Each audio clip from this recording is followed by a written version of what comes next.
स्वास्थ्य health card योजना अंतर्गत विकास खंड स्तरीय कृषक शिविर का आयोजन ग्राम ताराशिव के गौठान में राज्य कृषक कल्याण बोर्ड के अध्यक्ष सुरेंद्र शर्मा के मुख्य आतिथ्य में संपन्न हुआ।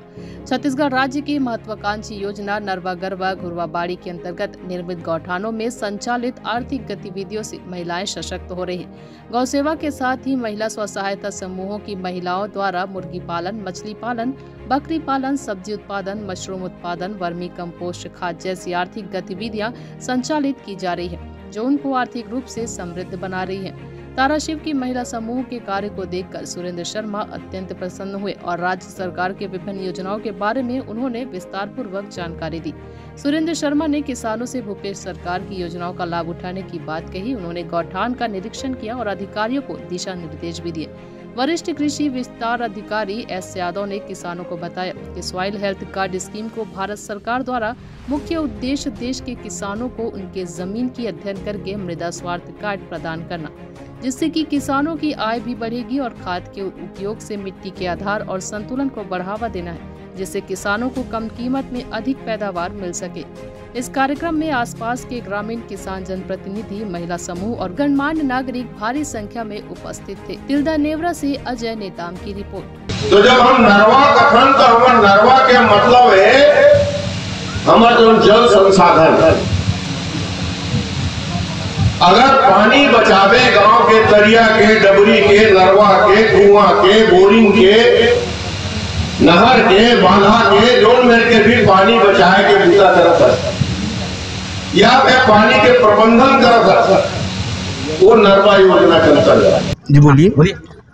आज हम तिल्दा विकास खंड के ताराशिव गौठान में किसानों का प्रशिक्षण शिविर था, वहाँ आए थे।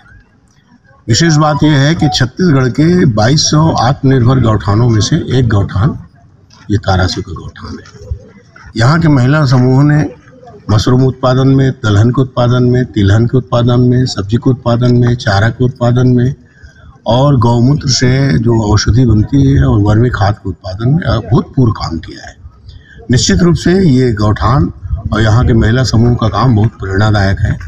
यहाँ के गांव के लोगों ने, सरपंच ने और गौठान समिति के सदस्यों ने, सब लोगों ने मिलजुल करके इस गौठान को एक तीर्थ बना दिया है और हमारी सरकार चाहती है कि गौठान इसी तरह से लोगों के जीवन को बदले और प्रेरणा का काम करे। ये ताराशिव जो गौठान है, ये हमारे तिल्दा विकास खंड का एक स्वावलंबी गौठान है और यहाँ की जो हमारी गौ माता सहायता समूह की महिलाएं जो बहुत ही सक्रिय है और इस कारण यहाँ पे बहुत सारी गतिविधियाँ संचालित हो रही है, जैसे बकरी पालन, मुर्गी पालन, दलहन उत्पादन, मशरूम उत्पादन, है ना, मछली पालन, सब्जी उत्पादन, गुलाल निर्माण, ये सारी गतिविधियाँ जो सरकार का जो मुख्य उद्देश्य है कि गौठान को हम एक जो है उद्योग के हिसाब से या उद्योग टाइप उसको विकसित करें, उसमें हम लोग अग्रसर हैं। और इसमें हमारे यहाँ की जो आरईओ है, ग्रामीण कृषि विस्तार अधिकारी है श्रीमती बल्ले, उसका विशेष सहयोग रहा है। वो बहुत ही इनको अपने घर जैसा काम करती है। वैसे ही जो है यहाँ के जो गौ माता समूह है, जैसे किसी आदमी का अपना घर का जो ज़मीन है उसमें जिस तरह से मेहनत से और लगन से काम करता है,